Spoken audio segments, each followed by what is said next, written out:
চলেন আমাদের মৃত্যু নিয়ে যেহেতু আমরা আলোচনা করবো, সেই আলোচনার ভিতরে আমরা প্রবেশ করি। মৃত্যু এমন একটা বস্তু, যে বস্তুটাকে আপনি ধরতে পারেন না, ছুঁতে পারেন না, এই বস্তুটাকে আপনি দেখতে পারেন না। তবে আল্লাহ সুবহানাহু ওয়া তাআলা এই মৃত্যু নামক বস্তুটা কখন সৃষ্টি করে রাখলেন, কেউ মূলত আমি আর আপনি জানি না, এবং কোনো হাদিসের মধ্যে মূলত পাওয়া যায় না।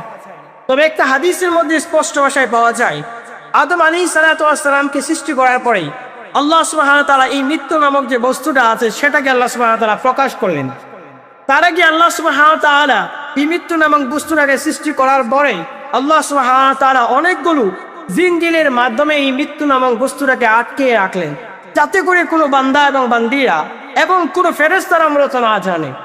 ফেরেশতারা বলছেন আল্লাহ সুবহানাহু ওয়া তাআলা মানুষকে সৃষ্টি করার পূর্বেই তো আমাদেরকে সৃষ্টি করেছেন, তার আগে তো আমাদেরকে সৃষ্টি করলেন, অথচ আমরাও জানি না আল্লাহ সুবহানাহু ওয়া তাআলা মালাকুল মাউত, একটা যে মৃত্যু আছে, এই মৃত্যু যে দৌলত আছে, একটা বস্তু যে আছে, সেই বস্তু আল্লাহ সৃষ্টি করেছেন, এটা নিরবলত জানি না। যখন আল্লাহ সুবহানাহু ওয়া তাআলা একটা আয়াত নাযিল করলেন, আল্লাযী খালাকাল মাউতা ওয়াল হায়াতা লিয়াবলুয়াকুম আইয়ুকুম আহসানু আমালা, এই আয়াতের ভিতরে আল্লাহ সুবহানাহু ওয়া তাআলা বলছেন, বান্দা শুনে রাখো, হায়াত নামক যে দৌলত আছে এটাও তোমার চলে যাবে, মৃত্যু নামক যে দৌলত আছে সেটাও তোমার কাছে চলে আসবে। এই আয়াত থেকে বোঝা যায় বান্দা এই দুনিয়ার জমিনের ভিতরে থাকতে পারবে না, তুমি এই দুনিয়ার জমিন থেকে মৃত্যুবরণ করতে হবে, চলে যেতে হবে। ফেরেশতারা বললেন আমরা বিকট আওয়াজ শুনতাম, গর্জনের আওয়াজ শুনতে পাইতাম, আল্লাহ সুবহানাহু ওয়া তাআলার কাছে গিয়ে বলতাম, রব্বুল আলামিন এই আওয়াজটা কি? বিকট একটা চিৎকার আওয়াজ, গর্জনের আওয়াজ শোনা যায়। তখন আল্লাহ সুবহানাহু ওয়া তাআলা বলতেন, ফেরেশতারা তোমরা কি দেখতে চাও যে আমি আল্লাহ একটা দৌলত তৈরি করলাম, একটা বস্তু তৈরি করলাম, সেই বস্তুটার নাম হচ্ছে মৃত্যু, এই বস্তুটাকে তোমরা দেখতে চাও? ফেরেশতারা বলে, রব্বুল আলামিন আমরা দেখতে চাই, আমাদেরকে একবার দেখাও। তো আল্লাহ সুবহানাহু ওয়া তাআলা মৃত্যু নামক বস্তুটাকে সামনে আনলেন আর মৃত্যুকে আদেশ করলেন, তোমার চোখগুলো খোলো, তোমার ডানাগুলো খুলতে রাখো। এই মৃত্যু নামক বস্তুকে সামনে আনার পরে ফেরেশতাদেরকে বলে, আমার ফেরেশতারা দেখো এবার মৃত্যু নামক বস্তুটাকে তোমরা ভালো করে দেখো। ফেরেশতারা এক নজরে দেখলেন, আর দেখার পরে জমিনের মধ্যে লুটিয়ে পড়ে গেলেন। আর আল্লাহ সুবহানাহু ওয়া তাআলা 1000 বছর পরে আল্লাহর হুকুমে, আল্লাহর আদেশে, আল্লাহর দয়া মায়ার কারণে ফেরেশতাদেরকে আল্লাহ সুবহানাহু ওয়া তাআলা হুঁশ ফিরিয়ে দিলেন। ফেরেশতারা বলতে লাগলেন, আল্লাহ এই যে বস্তু, এই বস্তুটা কি হবে? আল্লাহ সুবহানাহু ওয়া তাআলা বলছেন, ফেরেশতারা শুনে রাখো, এই দুনিয়ার জমিনের ভিতরে যত ধরনের মাখলুক আসবে সকলেই এই দুনিয়ার জমিন থেকে মৃত্যুবরণ করতে হবে, আর এই বস্তুর মাধ্যমে, এই বস্তুর মাধ্যমে সবাই এই দুনিয়ার জমিনের মিশন শেষ করে চলে যাবে। আল্লাহ সুবহানাহু ওয়া তাআলা মালাকুল মাউত আজরাইল আলাইহিস সালাতু ওয়াস সালামকে আদেশ করবেন, ও আমার ফেরেশতা জিবরাইল আলাইহিস সালাতু ওয়াস সালামকে নয়, বরং আল্লাহ সুবহানাহু ওয়া তাআলা আদেশ করবেন, আমার ফেরেশতা আজরাইল তোমাকে আমি আল্লাহ সুবহানাহু ওয়া তাআলা আদেশ করলাম, তোমাকে দায়িত্ব দেওয়া হলো এই মৃত্যু নামক যে বস্তুটা, যা তোমার আদেশে মূলত চলাফেরা করবে, এই দুনিয়ার জমিনের কার হায়াত যখন শেষ হয়ে যাবে, কার কাছ থেকে মৃত্যু নামক যে বস্তুটা আছে এটাকে নিয়ে আসতে হবে, সেটা আমি আল্লাহ সুবহানাহু ওয়া তাআলা তোমাকে আদেশ করলাম, এবং তোমাকে প্রভুত্ব দেওয়া হলো তোমার আদেশ অনুসহকারে, তোমার আদেশ অনুযায়ী মূলত এই মৃত্যু নামক বস্তুটা চলাফেরা করবে। আল্লাহ সুবহানাহু ওয়া তাআলাকে বললেন, আল্লাহ এই মৃত্যু নামক যে বস্তুটা আছে এটাকে আমি কিভাবে মূলত পারবো? আল্লাহ সুবহানাহু ওয়া তাআলা বললেন, ফেরেশতা শুনে রাখো মালাকুল মাউত আজরাইল, আমি আল্লাহ সুবহানাহু ওয়া তাআলা তোমাকে প্রভুত্ব দেওয়া হলো, এবং আল্লাহ রাব্বুল আলামিনের কাছে আদেশ করেন, রব আমাকে দেন, একটু ক্ষমতা দেন, দুনিয়ার প্রত্যেকটা মানুষের কাছে গিয়ে যেন মালাকুল মাউত আজরাইল আলাইহিস সালাতু ওয়াস সালাম বলতে লাগলেন, দুনিয়ার মানুষেরা শুনে রাখো, আল্লাহ সুবহানাহু ওয়া তাআলা দুনিয়ার জমিনে তোমাদেরকে পাঠিয়েছেন, মনে রাখতে হবে আল্লাহ সুবহানাহু ওয়া তাআলা তোমাদেরকে দুনিয়ার জমিন থেকে একদিন না একদিন তোমার মিশন যখন শেষ হয়ে যাবে আল্লাহ তোমাকে উঠিয়ে নেবে। এবং এই মৃত্যু নামক যে বস্তু দুনিয়ার প্রত্যেকটা মানুষের কানে কানে গিয়ে বলেন, শুনো তোমার হায়াত যখন শেষ হয়ে যাবে আমিও তোমার কাছ থেকে শূন্য একটা পাখি হয়ে চলে যাব, তোমার কাছে আমি আসছিলাম, একদিন আমি তোমার কাছ থেকে চলে যাব। তাই কবি বলছেন, সোনার খাঁচা শূন্য হলো, পাই কোথায় তার এ হলো। বলছেন যে সোনার খাঁচা শূন্য হয়ে যাবে একদিন, মালাকুল মউত তোমার আমার রূহটা মূলত নিয়ে যাবে। আমার প্রিয় ভাইয়েরা, এই মৃত্যু নামক বস্তু আমার আপনার কাছে মূলত আসবেই, একদিন চলে যেতে হবে। আমি আর আপনি দুনিয়ার জমিনের ভিতরে খেলতামাশা করে, বাহাদুরি করে আমাদের দিন দেয়া, আমাদের সময়টা যদি আমরা ইনভেস্ট করে ফেলি তাহলে কোনো কাজে আসবে। চলেন আমরা মৃত্যুবরণ করতে হবে, যে এই বিষয়ে আল্লাহ সুবহানাহু ওয়া তাআলা কোরআন কারীমের ভিতরে কি বলছেন। আল্লাহ সুবহানাহু ওয়া তাআলা বলছেন, ওয়া মা কানা লিনাফসিন আন তামুত ইল্লা বিইজনিল্লাহ। কোরআন কারীম সূরাতুল আল ইমরানের 145 নম্বর আয়াতে আল্লাহ সুবহানাহু ওয়া তাআলা বলছেন, বান্দা শুনে রাখো, আমি আল্লাহ যখন আদেশ করি কোনো একটা মাখলুককে এই দুনিয়ার জমিন থেকে মৃত্যুবরণ করতে হবে, আমি আল্লাহ আদেশ যখন করি সেই আদেশের মাধ্যমে এই মানুষটা পৃথিবীর জমিন থেকে মৃত্যুবরণ করে। শুনে রাখতে হবে যে আমি আল্লাহর আদেশ ছাড়া কোনো একটা মাখলুক এই দুনিয়ার জমিন থেকে মৃত্যুবরণ করতে পারব। আজরাইলের মাধ্যমে চলবে রূহ তথা আত্মা, আবার মৃত্যু নামক যে বস্তুটা। আর বলে রাখবেন আজরাইল চলবে আল্লাহ সুবহানাহু ওয়া তাআলার আদেশে, কারণ আল্লাহ বলছেন ওয়ামা কানা লিনাফসিন আন তামুত ইল্লা বিইজনিল্লাহ, আমি আল্লাহর আদেশ ছাড়া কোন একটা মাখলুক এই দুনিয়ার জমিন থেকে মৃত্যুবরণ করতে পারে না। আমি আল্লাহ যখন আদেশ করি তখনই মানুষটা পৃথিবীর জমিন থেকে মৃত্যুবরণ করতে হয়। আল্লাহ বলছেন ইজা জা আজালুহুম লা ইস্তাখিজুনা সাআতান ওয়া লা ইস্তাকদিমুন। রব বলছেন বান্দা শুনে রাখো, যখন তোমার নির্ধারিত সময় হয়ে যাবে, তোমার হায়াত নামক যে দৌলত আছে, 40 বছরের হায়াত, 50 বছরের যে হায়াত আছে, এই হায়াত নামক যে দৌলত যখন তোমার শেষ হয়ে যাবে, আমি আল্লাহ তোমাকে 1 মিনিট আগেও তোমাকে ধরবো না, 1 মিনিট পরেও আমি আল্লাহ সুবহানাহু ওয়া তাআলা তোমাকে ধরবো না। যখন তোমার নির্ধারিত সময় হয়ে যাবে বান্দা চলে যেতে হবে, তোমার ডাক যখন আসবে তুমি চলে যেতে হবে। আল্লাহ সুবহানাহু ওয়া তাআলা অপর এক আয়াতের মধ্যে সূরাতুন নিসা এর 78 নম্বর আয়াতের মধ্যে আল্লাহ সুবহানাহু ওয়া তাআলা বলছেন আইনামা তাকুনু ইউদরিকুমুল মাউত ওয়ালাউ কুনতুম ফি বুরুজিম মুশাইয়াদা। আল্লাহ বলছেন বান্দা তুমি কোথাও গিয়ে পালাবা, তুমি কোথায় গিয়ে তুমি আশ্রয় নিতে চাও, তুমি যেখানে গিয়ে আশ্রয় করো না কেন, তুমি আল্লাহর কাঠগড়া থেকে তুমি মূলত মুক্তি পেয়ে যাবা এমনটা নয়। তুমি ভাবছো যে এই দুনিয়ার জমিনে তুমি থেকে যাবা, বান্দা শুনে রাখো আমি আল্লাহ সুবহানাহু ওয়া তাআলা তোমাকে মালাকুল মাউত আজরাইলের মাধ্যমে এই দুনিয়ার জমিন থেকে তোমাকে মৃত্যুবরণ করাবো। আলাম তারা ইলাল্লাযীনা খারাজু মিন দিয়ারিহিম, বনী ইসরাঈল সম্প্রদায়ের লোকেরা 10,000 মানুষগুলো তারা বলছিলেন আমরা বেঁচে যাব, মহামারী থেকে বেঁচে যাব। তো আল্লাহ সুবহানাহু ওয়া তাআলা বলছেন বান্দা শুনে রাখো, এই মরুর থেকে বাঁচার জন্য তুমি যেখানে গিয়ে পাহাড়ের কাছে গিয়ে স্থানান্তর হয়েছিলা, ভাবছিলা 2টা পাহাড় তোমাকে মুক্তি দিয়ে দিবে, তখন শুনে রাখো বান্দা আমি আল্লাহ সুবহানাহু ওয়া তাআলা একটা বিকট একটা আওয়াজ দিলাম মালাকুল মাউত আজরাইলের মাধ্যমে। এই আওয়াজের মাধ্যমে 10,000 মানুষগুলোকে পৃথিবীর জমিন থেকে শেষ করে নিলাম।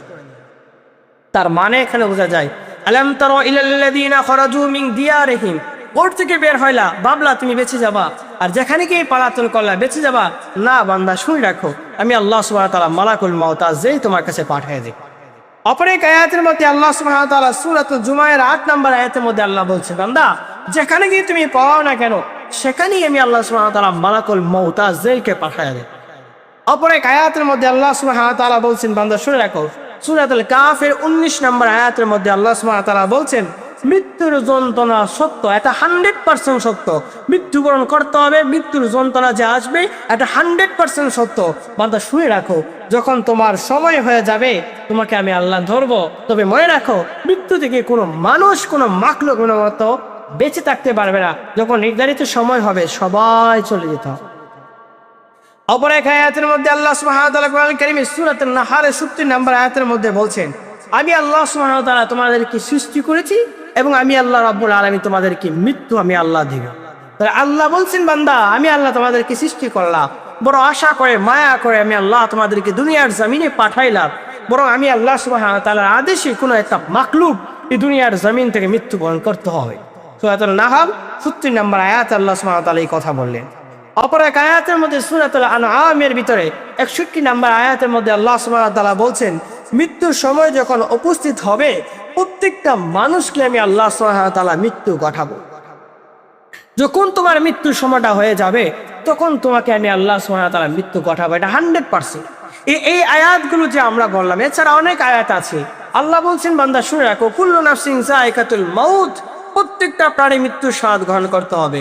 আল্লাহ বলছেন কুল্লু মান আলাইহা ফান ওয়া ইয়াবকা ওয়াজহু রাব্বিকা যুল জালালি ওয়াল ইকরাম। বান্দা শুনে রাখো আমি আল্লাহ সুবহানাহু ওয়া তাআলা এই দুনিয়ার জমিনটাকে ফান ফান করে দেব, আমি আল্লাহ ছাড়া আর কেউ রোধ থাকবে না। প্রত্যেকটা মাখলুকই দুনিয়ার জমিন থেকে ফান ফান হতে হবে। ও আমার ভাই ও আমার বন্ধু একবার ভেবে দেখো যে আল্লাহ ছাড়া যদি কোনো মানুষ যদি থাকতো তাহলে আল্লাহ বলতো, আল্লাহ বলছে আমি ছাড়া কোনো মানুষ কোনো একটা মাখলুক কোনো কিছু মূলত থাকবে না। ইভেন আজরাইল আলাইহিস সালাতু ওয়াস সালাম এই দুনিয়ার জমিন থেকে মৃত্যুবরণ করতে হবে। আসসালামু আলাইকুম ওয়া রাহমাতুল্লাহি ওয়া বারাকাতুহু। আলহামদুলিল্লাহি ওয়া কাফা ওয়া সালামুন আলা ইবাদিহিল্লাযীনা ইসতাফা আম্মা বাদ। ফাউযু বিল্লাহি মিনাশ শাইতানির রাজীম। বিসমিল্লাহির রহমানির রহিম। কুল্লু নাফসিন যায়িকাতুল মাউত সাদাকাল্লাহুল মাওলানা আযীম ওয়া সাদাকা রাসূলুহুন নবিয়ুল কারীম ওয়া নাহনু আলা যালিকা মিনাশ শাকিরিন ওয়াশ শাহিদিন ওয়ালহামদুলিল্লাহি রাব্বিল আলামিন। আলহামদুলিল্লাহ, আল্লাহ সুবহানাহু ওয়া তাআলাকে আমরা নিয়ামতের শুকর আদায় করি যে রব্বুল আলামিন আমাদেরকে কোরআন এবং সুন্নাতে কিছু কথা বলা এবং শোনার তৌফিক এনায়েত করেছেন। এর জন্য অন্তর অন্তর স্তর থেকে এই যে মহাগ্রন্থ রব্বুল আলামিনের নিয়ামতের শুকর আদায় করি আলহামদুলিল্লাহ। মহাগ্রন্থ আল কোরআনুল কারীম থেকে একটি আয়াত আপনাদের সামনে তেলাওয়াত করেছি। এই আয়াতকে সামনে রেখে আল্লাহ সুবহানাহু ওয়া তাআলা যদি তৌফিক দান করে তাহলে কিছু কথা বলবো, আমার তৌফিকি ইল্লা বিল্লাহ। আজ আমরা যে বিষয় নিয়ে মূলত আলোচনা করব সেই আলোচনার টপিক হচ্ছে মৃত্যু। এই মৃত্যু নিয়ে মূলত আমরা আলোচনা করব। খুব সংক্ষিপ্ত সময় আমরা মৃত্যুবরণ যে করতে হবে সেই কথাটা আপনাদের সামনে মূলত স্মরণ করবো ইনশাআল্লাহ। আমার প্রিয় ভাইয়েরা, আমরা যে আয়াতটা তেলাওয়াত করেছি এই আয়াতটা আমি আর আপনি কখন মুখস্থ করে ফেললাম কেউ মূলত জানেন না, কেননা এই আয়াতের হাফিজুল কোরআন আমরা হয়ে গেলাম। এই আয়াতের ব্যাখ্যা বিশ্লেষণ আমরা মূলত জানি। আল্লাহ সুবহানাহু ওয়া তাআলা এই আয়াতের মধ্যে কি বলতে যাচ্ছেন সেই কথা মূলত আমরা ভালো করে জানি, তবে এই কথাগুলোর উপরে আমরা আমল করছি না, এটাই হচ্ছে আমাদের কাছে অপরাধ। তবে মনে রাখতে হবে, আমরা এই কথার উপরে যদি আমল করতে পারি দুনিয়া এবং আখিরাতের মধ্যে সফলতা আমরা খুঁজে পাব। তাই চলেন আল্লাহ সুবহানাহু ওয়া তাআলা মৃত্যু সম্পর্কে আমাদেরকে কি কি বর্ণনা দিয়েছেন। আল্লাহ সুবহানাহু ওয়া তাআলা বলছেন, দুনিয়ার মানুষেরা শুনে রাখো, এই দুনিয়ার জমিনের ভিতরে তোমরা অনন্তকাল থাকতে পারবে না। মনে রাখতে হবে, এই দুনিয়ার জমিন থেকে আমি আর আপনি সবাই চলে যেতে হবে। তাই আল্লাহ সুবহানাহু ওয়া তাআলা বলছেন, চলে যাওয়ার ডাকের আগে আল্লাহ সুবহানাহু ওয়া তাআলার ইবাদত আল্লাহ রাব্বুল আলামিনে বন্দী করিও। মনে রাখতে হবে, এই দুনিয়ার জমিন থেকে যখন মৃত্যুবরণ করবা, জান্নাত যদি পেতে চাও ইবাদত করতে বান্দার অন্তর্ভুক্ত হয়েও, আর যদি জাহান্নামের বান্দার অন্তর্ভুক্ত হতে চাও তবে মনে রাখবা, তুমি দুনিয়া যেভাবে তোমার হেলথ তামাশার মধ্যে চলছে ঠিক তেমনি ভাবে তোমার জীবনটা মূলত পরিচালনা করিও। মৃত্যুর পরে বান্দা শুনে রাখো, আমি আল্লাহ সুবহানাহু ওয়া তাআলা তোমার জন্য জাহান্নাম আমি আল্লাহ তৈরি করে রাখলো। চলেন আমাদের মৃত্যু নিয়ে যেহেতু আমরা আলোচনা করবো সেই আলোচনার ভিতরে আমরা প্রবেশ করি। মৃত্যু এমন একটা বস্তু যে বস্তুটাকে আপনি ধরতে পারেন না, ছুঁতে পারেন না, এই বস্তুটাকে আপনি দেখতে পারেন না। তবে আল্লাহ সুবহানাহু ওয়া তাআলা এই মৃত্যু নামক বস্তুটা কখন সৃষ্টি করে রাখলেন কেউ মূলত আমি আর আপনি জানি না, এবং কোনো হাদিসের মধ্যে মূলত পাওয়া যায় না। তবে একটা হাদিসের মধ্যে স্পষ্ট ভাষায় পাওয়া যায়, আদম আলাইহিস সালাতু ওয়াস সালামকে সৃষ্টি করার পরেই আল্লাহ সুবহানাহু ওয়া তাআলা এই মৃত্যু নামক যে বস্তুটা আছে সেটাকে আল্লাহ সুবহানাহু ওয়া তাআলা প্রকাশ করলেন। তার আগে আল্লাহ সুবহানাহু ওয়া তাআলা এই মৃত্যু নামক বস্তুটাকে সৃষ্টি করার পরে আল্লাহ সুবহানাহু ওয়া তাআলা অনেকগুলো জিনজিনের মাধ্যমে এই মৃত্যু নামক বস্তুটাকে আটকে রাখলেন, যাতে করে কোনো বান্দা এবং বান্দিরা এবং কোনো ফেরেশতারা মূলত না জানে।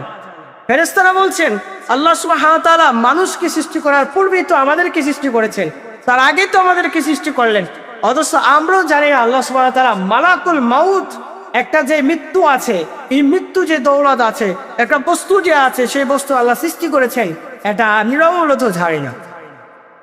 যখন আল্লাহ সুবহানাহু ওয়া তাআলা একটা আয়াত নাযিল করলেন, আল্লাযী খালাকাল মাউতা ওয়াল হায়াতা লিয়াবলুয়াকুম আইয়ুকুম আহসানু আমালা, এই আয়াতের ভিতরে আল্লাহ সুবহানাহু ওয়া তাআলা বলছেন, বান্দা শুনে রাখো, হায়াত নামক যে দৌলত আছে এটাও তোমার চলে যাবে, মৃত্যু নামক যে দৌলত আছে সেটাও তোমার কাছে চলে আসবে। এই আয়াত থেকে বোঝা যায়, বান্দা এই দুনিয়ার জমিনের ভিতরে থাকতে পারবে না, তুমি এই দুনিয়ার জমিন থেকে মৃত্যুবরণ করতে হবে, চলে যেতে হবে।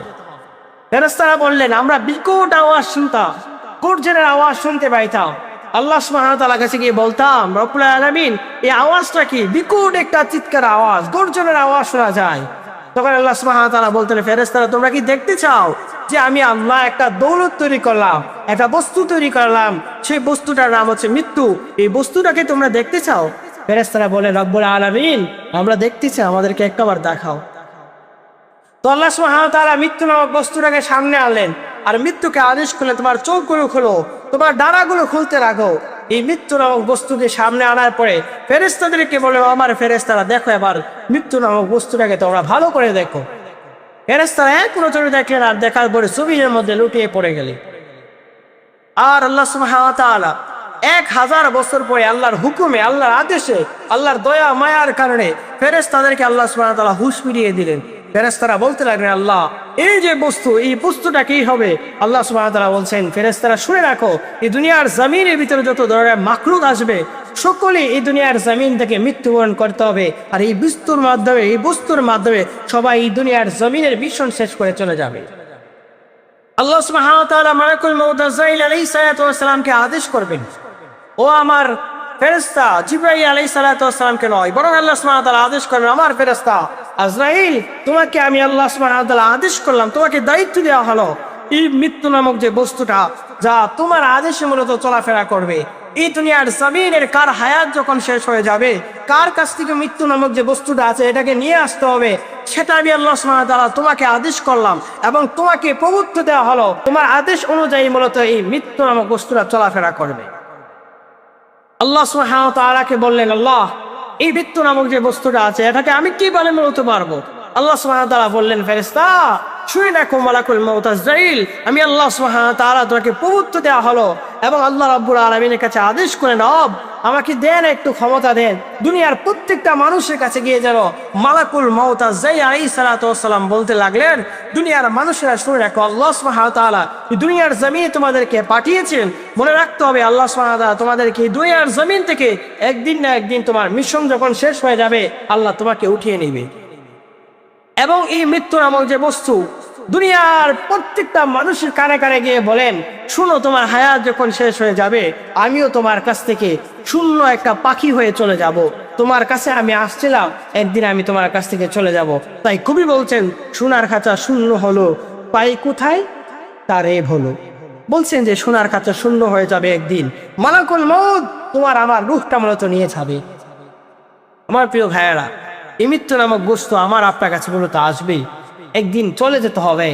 আমি আর আপনি দুনিয়ার জমিনের ভিতরে খেল তামাশা করে আমাদের সময়টা যদি আমরা ইনভেস্ট করে ফেলি তাহলে কোনো কাজে আসবে না। চলেন আমরা মৃত্যুবরণ করতে হবে, যে এই বিষয়ে আল্লাহ সুবহানাহু ওয়া তাআলা কোরআন কারীমের ভিতরে কি বলছেন। আল্লাহ সুবহানাহু ওয়া তাআলা বলছেন, ওয়া মা কানা লিনাফসিন আন তামুত ইল্লা বিইজনিল্লাহ। কোরআন কারীম সূরাতুল আল ইমরানের 145 নম্বর আয়াতে আল্লাহ সুবহানাহু ওয়া তাআলা বলছেন, বান্দা শুনে রাখো, আমি আল্লাহ যখন আদেশ করি কোনো একটা মাখলুককে এই দুনিয়ার জমিন থেকে মৃত্যুবরণ করতে হবে, আমি আল্লাহ আদেশ যখন করি সেই আদেশের মাধ্যমে এই মানুষটা পৃথিবীর জমিন থেকে মৃত্যুবরণ করে। শুনে রাখতে হবে যে আমি আল্লাহর আদেশ ছাড়া কোনো একটা মাখলুক এই দুনিয়ার জমিন থেকে মৃত্যুবরণ করতে পারব। চল আজরাইলের মাধ্যমে চলবে রূহ তথা আত্মা, আবার মৃত্যু নামক যে বস্তুটা। আর মনে রাখবেন আজরাইল চলবে আল্লাহ সুবহানাহু ওয়া তাআলা আদেশে, কারণ আল্লাহ বলছেন, ওয়া মা কানা লিনাফসিন আন তামুত ইল্লা বিইজনিল্লাহ। আমি আল্লাহর আদেশ ছাড়া কোন একটা মাখলুক এই দুনিয়ার জমিন থেকে মৃত্যুবরণ করতে পারে না। আমি আল্লাহ যখন আদেশ করি তখনই মানুষটা পৃথিবীর জমিন থেকে মৃত্যুবরণ করতে হয়। আল্লাহ বলছেন, ইযা জা আজালুহুম লা ইস্তাখিজুনা সাআতান ওয়া লা ইস্তাকদিমুন। রব বলছেন, বান্দা শুনে রাখো, যখন তোমার নির্ধারিত সময় হয়ে যাবে, তোমার হায়াত নামক যে দৌলত আছে, 40 বছরের হায়াত, 50 বছরের যে হায়াত আছে, এই হায়াত নামক যে দৌলত যখন তোমার শেষ হয়ে যাবে, আমি আল্লাহ তোমাকে 1 মিনিট আগেও তোমাকে ধরবো না, 1 মিনিট পরেও আমি আল্লাহ সুবহানাহু ওয়া তাআলা তোমাকে ধরবো না। যখন তোমার নির্ধারিত সময় হয়ে যাবে বান্দা চলে যেতে হবে, তোমার ডাক যখন আসবে তুমি চলে যেতে হবে। আল্লাহ সুবহানাহু ওয়া তাআলা অপর এক আয়াতের মধ্যে সূরাতুন নিসা এর 78 নম্বর আয়াতের মধ্যে আল্লাহ সুবহানাহু ওয়া তাআলা বলছেন, আইনামা তাকুনু ইউদরিকুমুল মাউত ওয়ালাউ কুনতুম ফি বুরুজিম মুশাইয়াদা। আল্লাহ বলছেন, বান্দা তুমি কোথাও গিয়ে পালাবা, তুমি কোথায় গিয়ে তুমি আশ্রয় নিতে চাও, তুমি যেখানে গিয়ে আশ্রয় করো না কেন, তুমি আল্লাহর কাঠগড়া থেকে তুমি মূলত মুক্তি পেয়ে যাবা এমনটা নয়। তুমি ভাবছো যে এই দুনিয়ার জমিনে তুমি থেকে যাবা, বান্দা শুনে রাখো, আমি আল্লাহ সুবহানাহু ওয়া তাআলা তোমাকে মালাকুল মাউত আজরাইলের মাধ্যমে এই দুনিয়ার জমিন থেকে তোমাকে মৃত্যুবরণ করাবো। আলাম তারা ইলাল্লাযীনা খারাজু মিন দিয়ারিহিম। বনী ইসরাঈল সম্প্রদায়ের লোকেরা 10,000 মানুষগুলো তারা বলছিলেন আমরা বেঁচে যাব, মহামারী থেকে বেঁচে যাব। তো আল্লাহ সুবহানাহু ওয়া তাআলা বলছেন, বান্দা শুনে রাখো, এই মরুদ থেকে বাঁচার জন্য তুমি যেখানে গিয়ে পাহাড়ের কাছে গিয়ে স্থানান্তর হয়েছিলা, ভাবছিলা 2টা পাহাড় তোমাকে মুক্তি দিয়ে দিবে, তখন শুনে রাখো বান্দা, আমি আল্লাহ সুবহানাহু ওয়া তাআলা একটা বিকট একটা আওয়াজ দিলাম মালাকুল মাউত আজরাইলের মাধ্যমে। এই আওয়াজের মাধ্যমে 10,000 মানুষগুলোকে পৃথিবীর জমিন থেকে শেষ করে নিলাম। তার মানে এখানে বোঝা যায়, আলাম তারা ইলাল্লাযীনা খারাজু মিন দিয়ারিহিম, ওর থেকে বের হইলা, ভাবলা তুমি বেঁচে যাবা, আর যেখানে গিয়ে পালাতন করলা বেঁচে যাবা না। বান্দা শুনে রাখো, আমি আল্লাহ সুবহানাহু ওয়া তাআলা মালাকুল মাউত আজরাইল তোমার কাছে পাঠিয়ে দেব। অপর এক আয়াতের মধ্যে আল্লাহ সুবহানাহু ওয়া তাআলা সূরাতুল জুমায়ের 8 নম্বর আয়াতের মধ্যে আল্লাহ বলছে, বান্দা যেখানে গিয়ে তুমি পাও না কেন সেখানেই আমি আল্লাহ সুবহানাহু ওয়া তাআলা মালাকুল মাউত আজরাইলকে পাঠিয়ে দেব। অপর এক আয়াতের মধ্যে আল্লাহ সুবহানাহু ওয়া তাআলা বলছেন, বান্দা শুনে রাখো, সূরাতুল কাফের 19 নম্বর আয়াতের মধ্যে আল্লাহ সুবহানাহু ওয়া তাআলা বলছেন, মৃত্যুর যন্ত্রণা সত্য, এটা 100% সত্য। মৃত্যুবরণ করতে হবে, মৃত্যুর যন্ত্রণা যে আসবে এটা 100% সত্য। বান্দা শুনে রাখো, যখন তোমার সময় হয়ে যাবে তোমাকে আমি আল্লাহ ধরবো। তবে মনে রাখো, মৃত্যু থেকে কোনো মানুষ, কোনো মাখলুক মতো বেঁচে থাকতে পারবে না। যখন নির্ধারিত সময় হবে সবাই চলে যেতে হবে। অপর এক আয়াতের মধ্যে আল্লাহ সুবহানাহু ওয়া তাআলা কোরআন কারীমের সূরাতুন নাহলের 70 নম্বর আয়াতের মধ্যে বলছেন, আমি আল্লাহ সুবহানাহু ওয়া তাআলা তোমাদেরকে সৃষ্টি করেছি এবং আমি আল্লাহ রাব্বুল আলামিন তোমাদেরকে মৃত্যু আমি আল্লাহ দিব। তাহলে আল্লাহ বলছেন, বান্দা আমি আল্লাহ তোমাদেরকে সৃষ্টি করলাম, বড় আশা করে মায়া করে আমি আল্লাহ তোমাদেরকে দুনিয়ার জমিনে পাঠাইলাম। বরং আমি আল্লাহ সুবহানাহু ওয়া তাআলার আদেশে কোনো একটা মাখলুক এই দুনিয়ার জমিন থেকে মৃত্যুবরণ করতে হবে। সূরাতুন নাহল 70 নম্বর আয়াত আল্লাহ সুবহানাহু ওয়া তাআলা এই কথা বললেন।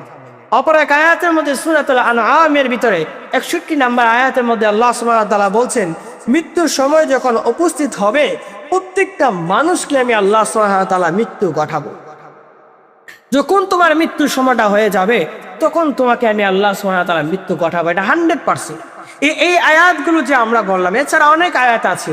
আল্লাহ বলছেন, বান্দা শুনে রাখো, কুল্লু নাফসিন যায়কাতুল মাউত, প্রত্যেকটা প্রাণী মৃত্যুর স্বাদ গ্রহণ করতে হবে। আল্লাহ বলছেন, কুল্লু মান আলাইহা ফান ওয়া ইয়াবকা ওয়াজহু রাব্বিকা যুল জালালি ওয়াল ইকরাম। বান্দা শুনে রাখো, আমি আল্লাহ সুবহানাহু ওয়া তাআলা এই দুনিয়ার জমিনটাকে ফান করে দেব। আমি আল্লাহ ছাড়া আর কেউ রোধ থাকবে না। প্রত্যেকটা মাখলুকই দুনিয়ার জমিন থেকে ফান হতে হবে। ও আমার ভাই, ও আমার বন্ধু, একবার ভেবে দেখো যে আল্লাহ ছাড়া যদি কোনো মানুষ যদি থাকতো তাহলে আল্লাহ বলতো, আল্লাহ বলছে আমি ছাড়া কোনো মানুষ, কোনো একটা মাখলুক, কোনো কিছু মূলত থাকবে না। ইভেন আজরাইল আলাইহিস সালাতু ওয়াস সালাম এই দুনিয়ার জমিন থেকে মৃত্যুবরণ করতে হবে। কি বুঝলেন ভাইয়া? চলে যেতে হবে। দুনিয়ার জমিনে যদি ইবাদত বন্দেগী করেন, আল্লাহকে যদি রাজি খুশি করে নিতে পারেন, তো আল্লাহ সুবহানাহু ওয়া তাআলা বলছেন, বান্দা শুনে রাখো, আমি আল্লাহ তোমাদেরকে আদেশ করলাম, দুনিয়ার জমিনে যদি ইবাদত করতে পারো আমি আল্লাহ 500 জন রহমতের ফেরেশতা তোমার জন্য পাঠাবো। গজবের ফেরেশতা এমনটা না, রহমতের ফেরেশতা আপনার আমার কাছে মূলত আসবে। আসার পরে চতুর্দিক দিয়ে মূলত আমাকে বেষ্টন করবে। সামনের দিকে 500 জন ফেরেশতারা জান্নাত থেকে ফুলের দানা নিয়ে আসবেন, ফুলের টপ নিয়ে আসবেন জান্নাত থেকে, এনে আমাদেরকে জান্নাতের নিয়ামতগুলো দেখাবেন। জান্নাতের ভিতরে হুর গিলমানরা যে নাচছেন আপনার জন্য, জান্নাতের হুর গিলমানরা আপনার জন্য যে খাবার নিয়ে ওয়েট করছে, সেইগুলো নিয়ে মূলত আপনার সামনে উপস্থিত হবে। আপনি জান্নাতের নিয়ামতগুলো দেখবেন আর আপনি তাকায়া দেখবেন। তাকানো অবস্থায় আল্লাহ সুবহানাহু ওয়া তাআলা বলবেন, ওই বুকের মধ্যে একটা ফেরেশতারা আমার বান্দাকে একটা রুমাল দিয়ে দাও, সফট ভাবে আমার বান্দার রূহটা মূলত উঠিয়ে নিয়ে না। আমার মনে রাখতে হবে, ইবাদত যদি করেন মৃত্যুর যন্ত্রণা মূলত কষ্টকর হবে না, মৃত্যুটা আপনার জন্য হাদিয়া হবে, সহজ হয়ে যাবে। আর যদি ইবাদত বন্দেগী না করে 500 জন গজবের ফেরেশতা আসবে, জাহান্নামের যত ধরনের নিয়ামত আছে, আযাবগুলো আছে, সেই আযাবগুলো নিয়ে আসবেন, আপনার সামনে আসবে, এনে আপনাকে বলবেন, ওই জায়গায় আল্লাহ সুবহানাহু ওয়া তাআলা বলছেন তোমার জন্য স্থান দিয়েছেন, ওই জায়গা তোমার জন্য অপেক্ষা করছে। জাহান্নামের মানুষের রূহটা মূলত বের হতে চাবে না। জাহান্নামে বান্দার রূহটা যখন কবজ করবেন, তার সমস্ত শরীরের ভিতরে আল্লাহ সুবহানাহু ওয়া তাআলা আংটা মেরে দিবেন, না লড়াছড়া করতে পারে। জাহান্নামকে দেখে মানুষ দেখবেন অবস্থা 12টা বেজে ফেলে, অনেক মানুষ দিলে পায়খানা করে ফেলে, অনেক মানুষগুলো হতাশার মধ্যে হতে হতে দুনিয়ার জমিন থেকে মৃত্যুবরণ করে। তো আল্লাহ সুবহানাহু ওয়া তাআলা বলছেন, বান্দা মৃত্যু যে আসবে, মৃত্যুর যে যন্ত্রণাটা হবে এটা 100% আসবে, এবং যন্ত্রণাটা যে হবে এটা 100%। যদি ইবাদত করো তোমার জন্য সুসংবাদ, রহমতের ফেরেশতা আসবে। আর যদি ইবাদত বন্দেগী যদি না করো তাহলে তোমার জন্য গজবের ফেরেশতারা আসবে। আমার প্রিয় ভাইয়েরা, মৃত্যুর যন্ত্রণা যে সত্য এবং তার যন্ত্রণাটা কেমন হবে সেটা মূলত আমরা একটু শুনি। আমরা তো এতক্ষণ জানলাম যে রহমতের ফেরেশতারা আসবে, গজবের ফেরেশতারা আসবে, মৃত্যুটা ভয়াবহ কেমন অবস্থা হবে। চলেন আমরা সাহাবী এবং নবী রাসূলদের কাছ থেকে মূলত শুনি। রাসূলুল্লাহ সাল্লাল্লাহু আলাইহি ওয়াসাল্লামের সাহাবী হযরত আলী রাদিয়াল্লাহু তাআলা আনহু বললেন, ও দুনিয়ার মুসলমানরা শুনে রাখো, তোমরা আল্লাহর রাস্তার মধ্যে সংগ্রাম করতে করতে মৃত্যুবরণ করো এবং তোমরা আল্লাহর কাছে বলো, আল্লাহ আমাকে শাহাদাতের মৃত্যু দান করো, আমি সংগ্রাম করতে করো যেন মৃত্যুবরণ করতে পারি। আলী রাদিয়াল্লাহু তাআলা আনহু বলেন, দুনিয়ার জমিনের ভিতরে যে মানুষগুলো বিছানার মধ্যে শুয়ে যারা মৃত্যুবরণ করে, কাক্কাতে কাক্কাতে মৃত্যুবরণ করে, তাদের সন্তানটা কত কঠিন হয়ে যায়। আমি আলী রাদিয়াল্লাহু তাআলা আনহু বলি, ওই যে তরবারির আঘাতে, হাজার হাজার তরবারের আঘাতের মাধ্যমে যদি আমি মৃত্যুবরণ করি, আমি বিছানা শোয়া থেকে উত্তম মনে করি, শান্তি মনে করি ওই শাহাদাতের মৃত্যু, যেখানে আমি তরবারির আঘাতের মৃত্যুটাকে আমি সহজ মনে করে নিই। একবার ভেবে দেখেন, আপনি হাজার হাজার তলোয়ার দিয়ে যদি আপনাকে যদি আঘাত করে, ভেবে দেখেন আপনি 300 তলোয়ার দেন অথবা 1000 2000 তলোয়ার দিয়ে যদি আপনাকে যদি একসাথে যদি আঘাত করে, এই আঘাতটাকে আপনার কাছে সহজ মনে হয়। আর যারা বিছানার মধ্যে শুয়ে যারা কাক্কাতে কাক্কাতে মৃত্যুবরণ করে, তাদের মৃত্যুটা আরো কতটা কঠিন হয়ে যাবে। আলী বলছেন, এটাই বোঝাতে চাচ্ছেন আলী রাদিয়াল্লাহু তাআলা আনহু, দুনিয়ার মানুষেরা শোনো, তোমরা সহজ মনে করে নিও যে জিহাদের ময়দানে গিয়েতে তলোয়ারের মাধ্যমে যে শাহাদাতটা, সেটা হচ্ছে সবচেয়ে বড় উত্তম এবং সহজ মনে হয়। আর বিচারার মধ্যে যারা শুয়ে শুয়ে মৃত্যুবরণ করে, এটাকে আমি আলী রাদিয়াল্লাহু তাআলা আনহু বলি এর চেয়ে আরো কঠিন মনে করে ফেলি।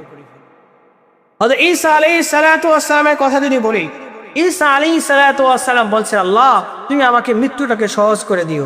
মৃত্যুর জন্য তারা মূলত দোয়া করতেন, আল্লাহর কাছে বলতেন, আল্লাহ তুমি আমার মৃত্যুটাকে সহজ করে দিও। নবী রাসূলুল্লাহ যদি মৃত্যুর কথা বলে, দিবানিশে আমি আর আপনি কতবার মৃত্যুর কথা স্মরণ করলাম। নবীরা মুহাম্মদ সাল্লাল্লাহু আলাইহি ওয়াসাল্লাম দৈনিক 100 বার মৃত্যুর কাছ থেকে পানাহ চাইতেন। রাসূল সাল্লাল্লাহু আলাইহি ওয়াসাল্লাম তওবা করতেন, মৃত্যু যেন সহজ হয়ে যায় সেটা রাসূল সাল্লাল্লাহু আলাইহি ওয়াসাল্লাম আল্লাহর কাছে প্রার্থনা করতেন। আর দিবানিশে আমি আর আপনি মৃত্যু থেকে বাঁচার জন্য কয়বার মূলত আল্লাহ সুবহানাহু ওয়া তাআলার কাছে প্রার্থনা করি। তারপরে হযরত মুসা আলাইহিস সালাতু ওয়াস সালামকে প্রশ্ন করা হলো, ও মুসা, মৃত্যুটাকে আপনার কাছে কতটা সহজ মনে হয়? মুসা আলাইহিস সালাতু ওয়াস সালাম বলেন, উড়ন্ত একটা পাখি উড়াল দিচ্ছেন, আর এই পাখিটাকে জীবিত অবস্থায় তার চামড়াগুলোকে ছিঁড়ে তাকে যদি আমরা ভুনা করে দিই, তেলের মধ্যে যদি ফেলে দেওয়া হয়, তার কাছে যেমন কষ্টকর হবে, এর চেয়ে মৃত্যুটাকে আমার কাছে মনে হচ্ছে আরো কঠিন মনে হয়। ভেবে দেখেন মৃত্যুটা কতটা কষ্টকর হয়ে দাঁড়ায়। আই ভাইয়া, দিবানিশে আমরা মূলত মৃত্যুর কথা একটা বড় বলে তো স্মরণ করছি না। এবার আসুন হযরত ওমর রাদিয়াল্লাহু তাআলা আনহু কি বলেন। ওমর রাদিয়াল্লাহু তাআলা আনহু যখন মৃত্যুবরণ করবে, সাহাবায়ে কেরামগণ প্রশ্ন করলেন, ওমর আপনার কাছে মৃত্যুটাকে কেমন মনে হয়? ওমর রাদিয়াল্লাহু তাআলা আনহু বলতে লাগলেন, শুনেন, মৃত্যুটাকে এমন মনে হচ্ছে যে আল্লাহ সুবহানাহু ওয়া তাআলা একটা ঢালের ভিতরে কাঁটাযুক্ত ঢালকে মানুষের পেট দিয়ে ঢুকায়া, আর এই ঢুকানোর পরে রগ যে তাকে এই রগের ভিতরে ঢুকায়া আবার টাস করে যে টান মারে, জুড়ে যে টান মারে, একটা মানুষকে যেমন মারা টান মারে যতটা কষ্টকর হয়, আমি উমরের কাছে মনে হচ্ছে এর চেয়ে আরো কষ্টকর মনে হয়। তাহলে একেবারে ভেবে দেখেন, আপনাকে যদি একটা কাঁটাযুক্ত একটা ঢাল যদি থাকে, কাঁটাযুক্ত একটা ঢাল যদি থাকে, আর এই ডালটা যদি পেটের ভিতরে ঢুকায়া, আপনার যে রগের ভিতরে ঢুকায়া যদি ফেরেশতারা যদি টান মারে, আপনার কাছে কতটা কষ্টকর হবে একবার ভেবে দেখি। তো আমরা বলছিলাম, নবী রাসূলুল্লাহ যদি এই মৃত্যু থেকে যদি প্রার্থনা চাইতেন, মৃত্যুর যন্ত্রণা থেকে যদি প্রার্থনা চাইতেন, আমি আর আপনি মূলত মৃত্যুর যন্ত্রণা থেকে একটাবারও মূলত প্রার্থনা চাই নাই। আমার প্রিয় ভাইরা, মৃত্যুর যন্ত্রণা কতটা কষ্টকর হয়ে দাঁড়াবে। একটা নাফরমান মানুষ যদি 900 বছরও যদি আল্লাহর ইবাদত বন্দেগী না করে, 900 বছর যদি তার দুনিয়ার জামিনের ভিতর লোভ লালসার মধ্যে পড়ে তার আনন্দ উৎসবে জীবন যাপন মূলত করলেন, একবার আল্লাহর পায়ে সাজদা দিলেন না, আল্লাহ সুবহানাহু ওয়া তাআলা আদেশ পালন করলেন না, একটা বারও আল্লাহর নীতিমালার উপরে তার জীবনটা পরিচালনা করলেন না, অথচ এই 900 বছর বলেন 1000 বছর যাবৎ একটা মানুষ যেমন বলে আনন্দ উৎসব হেল তামাশার মধ্যে জীবনটা পরিচালনা করলো, সেই মানুষকে যদি আপনি বলেন মৃত্যুর যন্ত্রণা যখন শুরু হয়, নাফরমানের মৃত্যুটা, তখন ওই মানুষটাকে যদি আপনি প্রশ্ন করেন, ভাই মৃত্যুটা আপনার কাছে কেমন মনে হবে, তখন সে বলবেন, আমার কাছে এতটা ভয়ানক মনে হচ্ছে, এতটা কষ্টকর মনে হচ্ছে যে আমি 900 বছর যে আনন্দ উৎসব করেছিলাম সবগুলো ভুলে গেলাম। মায়া নবী সাল্লাল্লাহু আলাইহি ওয়াসাল্লাম বলে, একজন নাফরমানকে যখন হাশরের মাঠ থেকে আল্লাহ সুবহানাহু ওয়া তাআলা জাহান্নামের পারে নেবেন, জাহান্নামের ভিতরে নেবেন না, বরং জাহান্নামের পারের ভিতরে নেবেন। আর এই জাহান্নামের পারে নেওয়ার পরে আমার প্রিয় ভাইয়েরা, জাহান্নামের দরজা থেকে যখন একটা বাতাস আসবে, আর এই বাতাসের মাধ্যমে তার বুকের মধ্যে যখন লাগবে, ওই নাফরমান বলতে লাগবেন, হায় আফসোস, দুনিয়ার জমিনে কি করেছিলাম, সব কথা মূলত সে ভুলে যাবে। আর বলবেন, হায় আফসোস করে বলবেন, যদি ইবাদত বন্দেগী করতাম, ইবাদত বন্দেগী যদি করতাম। সে যে 900 বছর 1000 বছর যদি আনন্দ উৎসবে যদি তার জীবনটা পরিচালনা করে, সবগুলো সে কাল ভুলে যান। মৃত্যুটা এতটা কষ্টকর। রাসূলুল্লাহ সাল্লাল্লাহু আলাইহি ওয়াসাল্লাম বলে, মুমিনের জন্য হঠাৎ মৃত্যুটা তার জন্য সহজ হয়ে যায়, আর অকল্যাণময় হয়ে যায় যারা কাফের মুশরিক, যারা তাদের জন্য হঠাৎ মৃত্যুটা হচ্ছে ভয়াবহ অবস্থা হয়। রাসূল সাল্লাল্লাহু আলাইহি সাল্লাম এক হাদিসের মধ্যে, তিনি হাদিসের মধ্যে পাওয়া যায়, আল্লাহ রাব্বুল আলামিনের কাছে দোয়া করো যে রব আমাদের মৃত্যুটা যেন সহজ করে। এবং রাসূল সাল্লাল্লাহু আলাইহি সাল্লাম বলছেন যে কোনো মানুষ যদি আল্লাহর প্রতি সুধারণা ছাড়া কোনো মানুষ যেন মৃত্যুবরণ না করে। নবীজি বলছেন যে সুধারণা নিয়ে মৃত্যুবরণ করো, আল্লাহর উপরে সুধারণা রাখো, আল্লাহর উপরে কুধারণা নিয়ে মৃত্যুবরণ করিও না। আরেক হাদিসের মধ্যে রাসূল সাল্লাল্লাহু আলাইহি সাল্লাম বলেন, কোনো মানুষকে বলছেন, মানুষেরা শুনো, সৎ কাজ করবা, সৎ কথা বলবা, আদর্শ কথা বলবা। নবীজি বললেন আদর্শবান কথা যদি না বলো, সৎ কথা যদি না বলো, নবী সাল্লাল্লাহু আলাইহি সাল্লাম বলেন মৃত্যুটা তোমার কাছে সংকীর্ণ হয়ে দাঁড়াবে। এক হাদিসের মধ্যে রাসূল সাল্লাল্লাহু আলাইহি ওয়াসাল্লাম বলেন কোন মানুষদেরকে তোমরা হত্যা করিও না।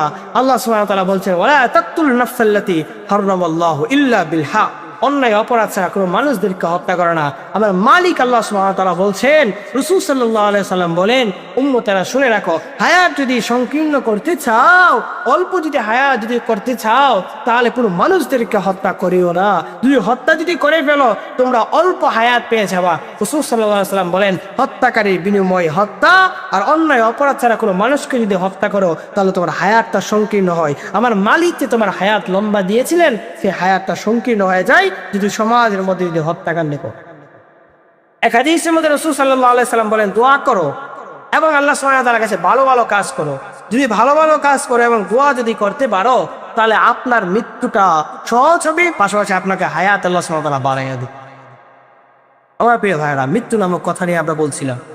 একটা মানুষ যখন মৃত্যুবরণ করবে আমাদের কয়েকটা কাজ আছে, 3টা কাজ মূলত আমাদের কাছে আছে। কয়টা কাজ? 3টা কাজ। 1 নাম্বার হচ্ছে তার যদি ঋণ থাকে ঋণ পরিশোধ করে নাও। 2 নাম্বার তার যদি ওয়াদা যদি থাকে, হালাল ওয়াদা যদি থাকে, তখন যদি ওয়াদা করে মসজিদের ভিতরে 10,000 টাকা দেওয়ার কথা, এটা আপনি পূর্ণ করবেন। যদি ওয়াদা করে গেছেন যে সন্তান আমি মৃত্যুবরণ করার পরে ওই গান বাজনার আয়োজনের মধ্যে 10,000 টাকা গিয়ে দান করবা, এটা হালাল না, পরে এটা হারাম, এটা আপনার পালন করা জায়েজ নয়। হালাল পাবে যে আপনার বাবা ওসিয়ত করে গেলেন, ঋণ যদি থাকে এই ঋণগুলো মূলত আপনার পরিশোধ করা। 3 নাম্বার কাজ হচ্ছে আপনার ভাই বোন সমানভাবে ইসলামী তরিকা অনুযায়ী আপনার সম্পত্তিগুলো বন্টন করে নাও। দিবানিশে আমরা যেন এমন হয়ে গেলাম, বোনদেরকে বললাম বোন তোমরা বাবার সম্পত্তি নিতে হবে না। আবার অনেক শ্রেণীর মানুষরা এমন আছে, বোনদেরকে বললেন তোমাদেরকে বিয়ে শাদী করে দিয়েছিলাম এই দিন দেখার জন্য মূলত। আবার বলে যে ভাইয়ের করে খাবার মূলত খাবা না, ভাইয়ের করের সাথে সম্পর্ক কি বাদ দিয়ে দিবা? ভাইয়ের বাড়ির মধ্যে সবাই খেতে পারে আমার প্রিয় ভাইরা, কিন্তু বোনরা যখন বাবার কাছে গিয়ে বলেন, বাবা যখন মৃত্যুবরণ যদি করে ফেলে ভাইদের কাছে গিয়ে যদি বলেন ভাই আমাদের সম্পত্তি মূলত বুঝিয়ে দাও, তখন বলে ভাই ঘরের খাবার কি বন্ধ করে দিবা? সব মানুষ খেতে পারে কিন্তু বাইরের ঘরের খাবার একমাত্র বোন খেতে পারে। আবার বোনের উপরে জুলুম অত্যাচার করে, বোনের উপরে অপবাদ তৈরি করেছে, বোনের আত্মীয় স্বজনের উপরে গিয়ে তো অপবাদ দিতে লাগেন। নাফরমান ভাবে সে দুনিয়া অনেক কিছু সাজাতে হবে, সে ভাবে আমার অনেক সম্পত্তি আমার লাগবে। মনে রাখতে হবে এই সম্পত্তি থাকবে, এই হালাল ওয়েতে যে আপনি চেষ্টা করলেন না, হারাম ওয়েতে যে আপনি সম্পত্তিগুলো বাড়ালেন। আমার প্রিয় ভাইয়েরা, মৃত্যুর সাথে সাথে আল্লাহ সুবহানাহু ওয়া তাআলা এই সম্পত্তিগুলোকে আপনার জন্য সাপ হিসাবে কাল কিয়ামতের কঠিন ময়দানে উঠাবে। তাহলে আমরা বুঝতে পারলাম একটা মানুষ যখন মৃত্যুবরণ করে তার 3টা দায়িত্ব হচ্ছে, তার এলাকাবাসী তার সন্তানের উপরে দায়িত্ব হয়। 1 নাম্বার আমরা কি বললাম? ঋণ যদি তাকে ঋণ পরিশোধ করে নেওয়া, ওয়াদা যদি তাকে হালাল ওয়াদা যদি তাকে প্রবেশ যদি তাকে সেটা পূর্ণ করে নেওয়া, বাকি যদি সম্পত্তি যদি তাকে এই সম্পত্তিগুলো কি করে নেওয়া, তাকে সমানভাবে ইসলামের তরিকা অনুযায়ী বন্টন করে নেওয়া এবং তাকে কাফন দাফনের ব্যবস্থা করে নেওয়া। আমার প্রিয় ভাইয়েরা, আমরা এবার কাফন দাফনের ব্যবস্থা করার জন্য কি করতে হবে? গোসল করাতে হবে। গোসল করার সময় আমরা চিন্তা করি এলাকার মধ্যে যে বেটা বিড়ি খা, যে বেটা সিগারেট খা, এই বেটা হেঁটে বাপের গোসল করা। হালাল ওয়েতে যে মানুষগুলো আছে তাদেরকে বাবার গোসল মূলত করাতে চাই না। আমার প্রিয় ভাইয়েরা, আমরা চেষ্টা করব বাবার গোসলটা মূলত নিঃসন্তান করানোর জন্য। আমরা যদি না পারি শিখে নিতে হবে। কেন আপনি শিখবেন না ভাইয়া? কেন আপনি শিখবেন না? আপনি ডাক্তার হয়ে গেলেন, আপনি বিসিএস ক্যাডার হয়ে গেলেন, আপনার জীবনটা সাকসেসফুল হয়ে গেলেন, অথচ বাবাকে কিভাবে মতো গোসলটা করাবেন, শেষ গোসলটা কিভাবে করাবেন আপনি একটাবারও চিন্তা করলেন না, শিখলেন না। আপনার জীবনটা মূলত এমন বলে আপনি ইনভেস্ট করে দিলেন। তারপরে হচ্ছে আমাদের কয়েকটা কাজ আছে। মাকে মূলত বাবার লাশটা দেখানো শেষবারের মতন মার কাছ থেকে আপনি দাবিগুলো ছুটিয়ে নেবেন, বাবার পক্ষ থেকে আপনি মার কাছ থেকে দাবিগুলো ছুটিয়ে নেবেন। মাকে বলবেন, মা ধরতে পারবে, শুতে পারবে, আলিঙ্গন করতে পারবে, মা তার স্বামীকে মূলত বুকের মধ্যে নিতে পারবেন। আর স্ত্রী যদি মারা যায়, স্বামী তার স্ত্রীকে ধরতে পারবে না, ছুতে পারবে না। তার কারণ হচ্ছে এটা 10 মাস 10 দিন বিদ্যুৎ পালন করতে হয় একটা নারী। এই জন্য মূলত তার স্বামী কাছে মূলত স্বামিত্ব থাকার কারণে সে ধরতে পারবে, ছুতে পারবে, তাকে আলিঙ্গন করতে পারবে, কান্নাকাটি করতে পারবে, উচ্চ সহকারে করতে পারবে না। তবে মনে রাখতে হবে সে সব কিছু মূলত করতে পারবে। আর স্ত্রী যদি মারা যায়, স্বামী ধরতে পারবে না, ছুতে পারবে না, আলিঙ্গন করতে পারবে না। স্ত্রী মৃত্যুবরণ করার পরে সে 3 দিন পরে মূলত বিবাহ বন্ধনে আবদ্ধ হতে পারবে। মনে রাখতে হবে 3 দিন সুখ পালন করা জায়েজ, এর বেশি মূলত সুখ পালন করা জায়েজ নয়। আর স্ত্রী যদি স্বামী যদি মৃত্যুবরণ করে, স্ত্রী কদিন? 4 মাস 10 দিন। এই 4 মাস 10 দিন ঘরের বাইরে যাবে না, এবং এই 4 মাস 10 দিন মূলত সুন্দর কাপড় পরিধান করবে না, এবং সে মূলত বিবাহ বন্ধন অন্য হলে করবে না। এই 4 মাস 10 দিন পরে তিনি মূলত বিবাহ বন্ধনে আবদ্ধ হতে পারবে। তারপরে শেষবারের মতন দেখানোর পরে আপনাকে জানাজার নামাজ পড়ানোর জন্য জানাজার মাঠের মধ্যে নিয়ে যাবেন, এবং জানাজার মাঠের মধ্যে নেওয়া যাওয়ার পরে আপনার কয়েকটা কাজ আছে। নিজের সন্তান যদি জানাজার নামাজ না পড়াতে পারে, তাহলে মসজিদের ইমাম সাহেবকে দিয়ে পড়া। তবে উত্তম হচ্ছে নিকটবর্তী যে আত্মীয় স্বজন আছে তাদেরকে দিয়ে জানাজার নামাজ পড়া হচ্ছে এটা কি উত্তম। তবে মনে রাখতে হবে আফসোসের বিষয় কারণ হচ্ছে এটা, ভাইয়া হাজারো সন্তানরা আছে ব্যর্থ। বাবা তুই দুনিয়ার জমিনের ভিতরে সন্তান করে দিয়ে গেলেন, বাবা আপনিও ব্যর্থ, আপনার সন্তানও ব্যর্থ। আপনার 60 বছরের জিন্দগির ভিতরে আপনার সন্তানকে জানাজার নামাজটা কিভাবে পড়তে হয় এটা আপনি শিক্ষা দিতে পারলেন না। আপনার 60 বছরের জিন্দগির ভিতরে আপনার সন্তান আপনাকে কিভাবে কবরে দিবেন সেটাও মূলত আপনি শিক্ষা দিতে পারলেন না। মনে রাখতে হবে রাসূল সাল্লাল্লাহু আলাইহি ওয়াসাল্লাম বলেন, সবচেয়ে উত্তম হচ্ছে ওই ব্যক্তি তার নিজের সন্তান বলত তার পিতার জানাজার নামাজ আদায় করেনি। আমাদের সমাজের মধ্যে অধিকাংশ মানুষটা এমনও আছে, বাবার জানাজার নামাজ পড়ে নিতে তো পারে না, মাশাআল্লাহ। আবার যে নিজে যে তার আত্মীয় স্বজন আছে, বাইগনা আছে, তার ভাতিজা আছে, তাদেরকে দিয়ে যে জানাজার নামাজ পড়াবে, অহংকারের কারণে তার ভাতিজা বাইগনাদেরকে দিয়ে নামাজ পড়ায় না। ওই যে কারণ হচ্ছে এটা বোনদের সাথে জুলুম অত্যাচার করেছে, বোনদের সাথে মূলত তাদের সম্পত্তি মূলত দেওয়া হয় নাই। এই জন্য অনেক শ্রেণীর মামুর দলেরা আছে এমন বলে নিজে তো জানাজার নামাজ আদায় করতে পারে না, বরং আরেকজন বায়াটে করে হুজুর মূলত আইনা জানাজার নামাজ পড়ায়, আর বাইকনা যারা আছে তাদেরকে দিয়া অথবা বাতিজারদেরকে দিয়া আত্মীয় স্বজনদের যে আছে তাদেরকে দিয়ে জানাজার নামাজও করায় না। কেননা সে হচ্ছে চুরি করার কারণে তার আত্মীয় স্বজনদেরকে দিয়ে জানাজার নামাজ পড়ায়। এমনও মানুষদেরকে দিয়ে জানাজার নামাজ পড়ায় আমরা দেখি তো, মাশাআল্লাহ। জানাজার নামাজ পড়া থেকে ঈদের নামাজ পড়ায় এসে করে, জানাজার নামাজ পড়া থেকে সূরাতুল ফাতিহা জুড়ে আলোচনা করে সব পড়ল। জানাজার নামাজ পড়তে গেতে নিয়ত হাত বাইদা আবার সারে, আবার হাত বাঁধে আবার সারে, গিয়ে আবার হাত বাঁধে আবার সারে। জিন্দিগিটা ভাইয়া এমন তা না। জানাজার নামাজ কিভাবে পড়তে হয়? আমরা 4 তাকবীরে সেই জানাজার নামাজ আদায় করব। জানাজার নামাজে প্রথম তাকবীর আল্লাহু আকবার বলে সানা পড়ব। আল্লাহু আকবার বলে আমরা কি পড়ব? সানা পড়ার পরে আমরা বলবো দুরূদ শরীফ পড়ব। আবার আল্লাহু আকবার বলে আমরা আল্লাহুম্মা গফিরলি লিহাইয়িনা এই দোয়া পড়ব। আল্লাহু আকবার বলে আমরা সালাম ফিরিয়ে আমরা জানাজার নামাজটা শেষ করব।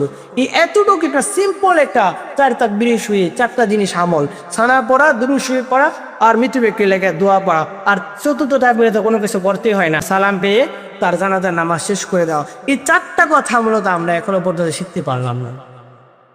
বাবার জানাজার নামাজের মধ্যে দাঁড়াইছেন, মাশাআল্লাহ, লজ্জা লাগার বিষয় এটা হচ্ছে এটা যে বাবার জানাজার নামাজের মধ্যে দাঁড়াইছেন আপনি, কিন্তু বাবার জানাজার নামাজের সামনে দাঁড়ানোর পরও আপনি প্রতারণা করলেন। আপনি সন্তান আল্লাহু আকবার বলে হাত বাঁধলেন, অথচ সালাটা আপনি পড়তে পারলেন না।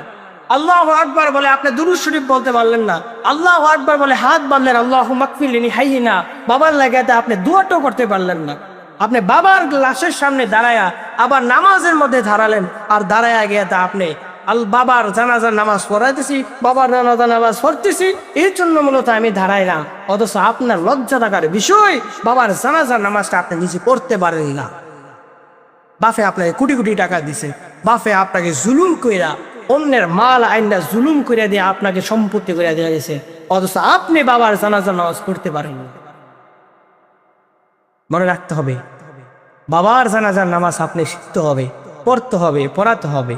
নাফরমান আপনি সব শিখলেন, সব করলেন, বোনদের মাল সম্পদ আপনি জুলুম করলেন, এতিম অসহায়দের মাল সম্পদ আপনি জুলুম অত্যাচার করলেন, আপনার ক্ষমতা থাকার কারণে অন্যের মাল সম্পদ আপনি জুলুম করে নিতে পারলেন, আপনি দুনিয়ার সব কিছু সাধারণ, আপনি আল্লাহর কাজ করার ভিতরে শূন্য, আপনার ক্ষমতা আল্লাহর কাজ করার ভিতরে শূন্য, আপনি ক্ষমতা থাকার কারণে সব কিছু আপনি করতে পারলেন, আপনার লজ্জা থাকার বিষয় আপনি বাবার জানাজার নামাজটা আপনি পড়তে পারেন না। জানাজার নামাজ শেষ, মাশাআল্লাহ, জানাজার নামাজ পড়ার পরে আমরা কাফন দাফনের ব্যবস্থা করা, কবরের ভিতরে নামা। কবরের ভিতরে কে কে নামবে? যারা মূলত বুঝনে ওয়ালা জাননেওয়ালা, আমরা তারা মূলত কবরের ভিতরে নামা। কবরের ভিতরে নামানোর পরে আমরা তাকে সুন্দর করে কবরের ভিতরে যে 3টা বান আছে সেই 3টা বান আমরা খুলে দেওয়া এবং খুলে দিয়ে আমরা সুন্দর করে তাকে কাফন দাফন সম্পূর্ণ করা এবং কাফন দাফন সম্পূর্ণ করার পরে তার জন্য মাইয়িতের জন্য মূলত আমরা দোয়া করা। রাসূল সাল্লাল্লাহু আলাইহি ওয়াসাল্লাম বলেন, তুমি তোমার ভাইয়ের জন্য এখন দোয়া করো, আল্লাহ রাব্বুল আলামিন এখনই 2জন ফেরেশতা পাঠাবে, 2জন ফেরেশতার মাধ্যমে তাকে সওয়াল জবাব করাবেন। রব যেন তোমার ভাইয়ের সওয়াল জবাবটা যেন সহজ করে দেয়, এই জন্য আল্লাহ সুবহানাহু ওয়া তাআলার কাছে তোমরা ভাইয়ের জন্য দোয়া করো। রাসূল সাল্লাল্লাহু আলাইহি ওয়াসাল্লামের হাদিস থেকে এটা পাওয়া আছে। যখন আপনি দিল চলে আসবেন তখন আল্লাহ রাব্বুল আলামিন 2জন ফেরেশতা মূলত পাঠায়। একটি কিতাবের মধ্যে আমরা পেয়েছিলাম যে রুমাত নামক একজন ফেরেশতা আছে, সেই ফেরেশতা মূলত কবরের ভিতরে আসেন, আসার পরে ভাইয়ার আমার ওই মৃত ব্যক্তিকে কবরে শোয়া থেকে উঠায় এবং উঠানোর করে বলেন, দুনিয়ার জমিনের ভিতরে কি করেছিলা, দুনিয়ার জমিনের ভিতরে কি আমল মূলত করেছিলা, দুনিয়ার জমিনের ভিতরে 60 বছর জিন্দগির ভিতরে কার সাথে তুমি জুলুম অত্যাচার করেছিলা, তোমার বোনদের হকগুলো আদায় করছিলে না কিনা, করছো কিনা, সবগুলো তুমি মূলত তোমার 60 বছরের জিন্দগির একটু যে সবগুলো তুমি মূলত লেখো। নাফরমান মানুষ বলবে, মুমিন মানুষ বলবে যে আমি তো কি লিখবো, আমি তো আমার কাছে হাত নাই কলম নাই। তখন আল্লাহ রাব্বুল আলামিনের আদেশে মানুষের আঙ্গুলগুলো হবে কলম এবং তুতুগুলো তো হবে কলমের কালি, আর পরানোর মধ্যে যে সাদা কাফনের কাপড়টা থাকবে এটাকে খাতা বানানো হবে, সবগুলো লেখার জন্য আদেশ করবে। নাফরমান মানুষ লিখবে না, বদ আমলগুলো লিখবে না, বোনদের যে হকগুলো আছে সেই হকগুলো যে দেওয়ার কথা ছিল, বোনদের উপরে যে জুলুম করা, বাবা জুলুম করে অন্যের সম্পদ যে সন্তানের উপর দিয়েছিলেন, জানে বাবা জুলুম করেছেন, এরপরে যে লীলাসকে নেওয়ার জন্য যে পেরেশান হয়েছিলেন, সেই আমলগুলো লিখবে না। বোনদের যে সম্পত্তিগুলো দেওয়ার কথা ছিল সেটাও মূলত লিখতে চাবে না। রুমাত নামক ফেরেশতা তাকে ধমক দিবেন, আর ধমক দিয়ে বলবেন, লেখ বেটা লেখ, দুনিয়ার জমিনে কি আমল করেছিনি। এই ভয়াবহ অবস্থাটা আপনার আমার সামনে আসবে, সেই ধমকের মাধ্যমে আপনি সব কিছু লিখবেন। রাসূল সাল্লাল্লাহু আলাইহি ওয়াসাল্লাম বলেন, আমি কিতাবের মধ্যে পড়েছি, রুমাত নামক ফেরেশতা ওই মানুষের গলার মধ্যে সুন্দর করে কাফনের কাপড়টা লাগাই দিয়ে চলে আসে। কি কি করছিলা? আমার তো মনে হয় হাসরের মাঠে আল্লাহ আমার কাছে দিতে হবে এই করা কিতাবাকা কাফা বিনাফসিকা, আল্লাহ আমাদেরকে হাতে দিতে হবে না কিতাব, ওই যে রুমাত নামক ফেরেশতার কাছে আমরা নিজেরই মূলত বলে দিয়ে আসবো এই আমলগুলো করেছিলাম। ফেরেশতারা 2জন আসবে, মুনকার নাকির ফেরেশতারা আসে বলবেন, মার রব্বুকা মান দীনুকা ওয়া মান নাবিয়ুকা, 3টা প্রশ্নের মাধ্যমে আপনার কবরের জিন্দেগি মূলত শুরু হয়ে যাবে। যদি আপনি ইবাদত বন্দি করেন, আল্লাহকে রাজি খুশি করেন, আল্লাহ সুবহানাহু ওয়া তাআলা আপনার জন্য কবরকে জান্নাতের বাগান করে দিবে। আর যদি ইবাদত বন্দি না করেন আমার প্রিয় ভাই, কবরটাকে আল্লাহ সুবহানাহু ওয়া তাআলা জাহান্নামের বাগান বানিয়ে দিবে। আসলে আমরা জান্নাতি বান্দা হওয়ার জন্য ইবাদত বন্দি করে দুনিয়ার জমিন থেকে মৃত্যুবরণ করতে হবে, হাসলেও চলে যেতে হবে, কাঁদলেও চলে যেতে হবে। আমার আপনার যারা মূলত জুলুম অত্যাচারের শাসক ছিল তারাও চলে যেতে হয়েছে, সবাই আমরা চলে যাব। চলে যাওয়ার ডাকটা যেন আমি আর আপনার যেন মুমিনের কাতার হই। আল্লাহ রাব্বুল আলামিন আমাদেরকে মুমিন হওয়ার তৌফিক দান করুক, আমিন। আসসালামু আলাইকুম ওয়া রাহমাতুল্লাহি ওয়া বারাকাতুহু।